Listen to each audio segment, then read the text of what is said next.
All right, let's talk about New York for a minute. I've talked about this on this channel before when I had my man Keon on here, one of the top real estate agents in New York City. And we were discussing this conversation about warehousing. Now, what is warehousing? So New York City landlords have been doing something for years called warehousing, where there are certain units they have. If they have a multi-unit building, there's certain units they just won't rent them out. And the reason why they won't rent them out is because sometimes it's more efficient or more cost effective for a landlord to say, you know what, rather than me renovating this unit, I'll just leave it empty. When did this become an ATM machine? Or an open checkbook? When do you get an open checkbook that you can write on any time, hey, we're going to increase it again. Hey, we're going to increase it again. This is an ATM machine. This is what happened in New York City. This is exactly what was your unaffordable. Stop. This is what it is. This is your unaffordable.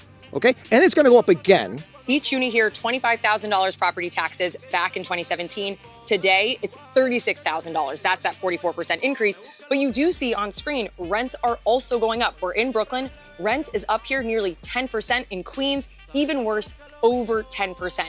So you can see why a policy like a rent freeze sounds really good to the voters that elected Zoran Mamdani. The mayor-elect has talked about lowering landlord costs. He's mentioned things like adjusting property taxes as part of this larger equation around rent freeze. But Lopes warns that if nothing is done and we see this rent freeze and property taxes stay as high as they are and continue to raise, you're going to see thousands of units come off the market next year. And it's hard for people to kind of understand that. I don't think people even realize there's up to 80 to 100,000 empty apartments in New York City, a place where the cost of living, the cost of rent is high. And, you know, we're always talking about a lack of inventory for housing, for shelter for people. And there are plenty of apartments that aren't being rented. Now, why is that? So I talked about this before with property taxes. This is one of the things that is pushing landlords to do this. And I think it's a real problem people have to understand. New York City landlords sounding the alarm over Mamdani's rent freeze plan. Madison Allworth joining us from Brooklyn. Madison, what are the landlords saying about this? They're not happy, I'm sure. No, they're definitely not, Stuart. And they're saying that the affordability crisis is only going to get worse because this is all about access to these units. Right now, there are thousands of units that are not being rented out because it no longer makes financial sense. It's called warehousing. And what landlords are telling me is that if this rent freeze goes into effect, thousands more units will be taken off the market, which means everything that is remaining goes up in price. Landlord groups like Gotham Housing Alliance tell me that there are tens of thousands of apartments that are sitting empty because rent is too low to justify the renovations that would be needed. And it's not just the renovation cost. That's what's so important about this story. Landlords are sounding the alarm over property taxes. So take, for example, this building you see here. These are 4 units. You see one staircase here, 3 behind me. Back in 2017, when this was built, the property taxes for just one unit right here was nearly $25,000. Now, 8 years later, it's up to $44,000. You've seen a 44% increase in property taxes alone. Rent obviously hasn't gone up 44%. Landlords say this is all because of New York City government making the problem worse, and they fear it's only going to get to be a bigger problem. Think about that for a minute. We're talking about 8 years ago, the property tax has increased almost 44%.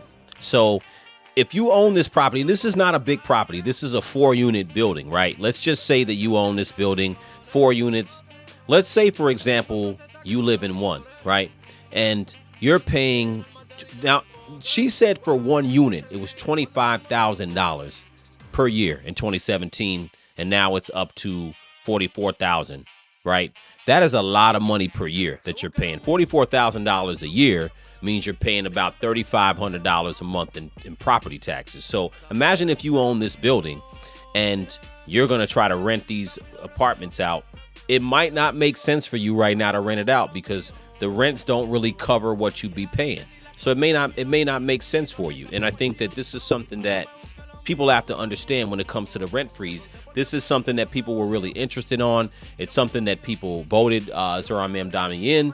And it's not just about freezing the rents. At the end of the day, if you take all these apartments off the market, it inadvertently is going to make the cost of every apartment go higher because it's all about a supply and demand, right? So it's supply and demand, the cost of doing business.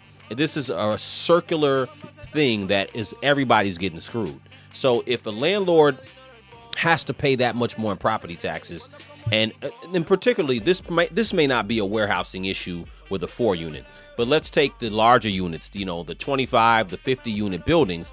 Landlords, I know for a fact, because I know people in the business, that they just will have a certain amount of units in those big buildings that they're not renting. They'll just warehouse them. They'll use them to store stuff. You know what I'm saying? And these are apartments that people could be renting, but because the cost to renovate these units and the property taxes they're paying and the rents that they'll get back don't make sense, they just say, I'm not gonna rent it. And there's no law that says a landlord has to rent every unit that he or she owns. So the answer really is, and again, this is where we're at in this country, is we have to understand how much is your local government charging you in property taxes. These costs, how much are you paying as a property owner? Because it's only going to go back to, at the end of the day, it's only going to go back to the renter. They're going to pass those costs on to the renter. So if the costs go up next year, don't blame the landlords, because again, if there is an implemented rent freeze, you cannot blame the landlords. Blame the city government for policy and how much money they take in, and whether they are too fat and can't function on less, because this is it's all a circular thing, like I said, that connects back. Let me know what you guys think in the comments. Crucial Combo.